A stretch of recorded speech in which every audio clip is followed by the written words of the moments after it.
Hi Year 3, welcome back. Yesterday we set up our carnation experiment, and if you remember, we got a set of white carnations and we put them in jars with different coloured water. How did we make sure that it was a fair test? Exactly, we had only white carnations, and we also had a control variable. What was our controlled variable? Fantastic. We had one jar where the carnation was just placed in clear water so that we were able to compare what happened with the carnation in that jar to the carnations in the jars that were all different colours. And today, very exciting, we are going to find out what happened to our carnations. Right, so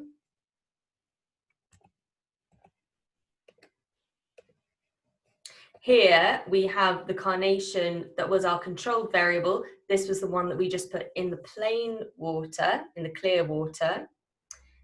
Then here we have the carnations that were placed in different coloured water.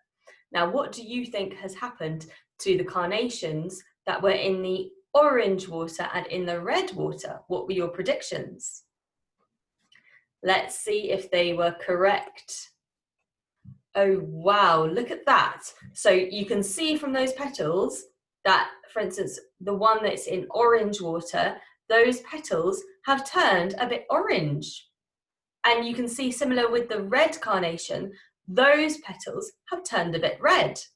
What do you think will have happened with the other carnations, the ones in the yellow water and in the green water?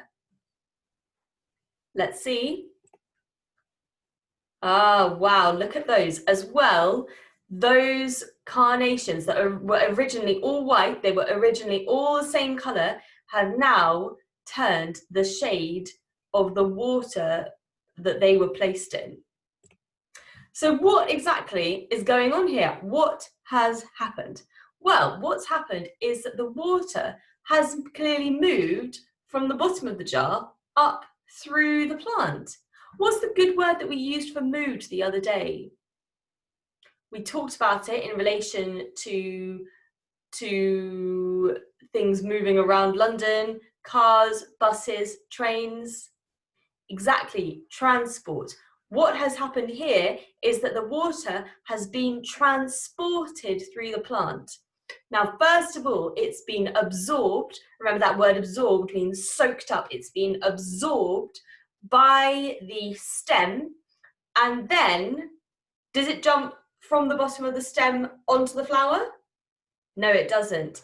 It goes from the stem, it travels up through the stem, because remember the stem has little tube-like veins in it, like in our arms, up through the stem, through those tubes, into the flower at the top. And that is why the flower, the petals of that flower, have changed colour.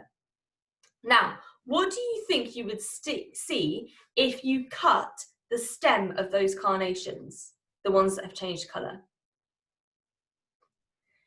Well, because we mentioned that the stem has little vein-like tubes in it, you would actually see those colours running up through those tubes.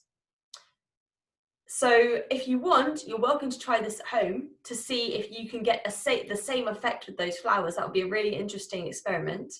You've also got a challenge on your wall, still using carnations, to find out more about how water is transported through flowers. Now, if you're going to do any of those, we'd love to see your investigations. So please do send them in to your Year 3 teacher. Okay, Year 3, see you next time.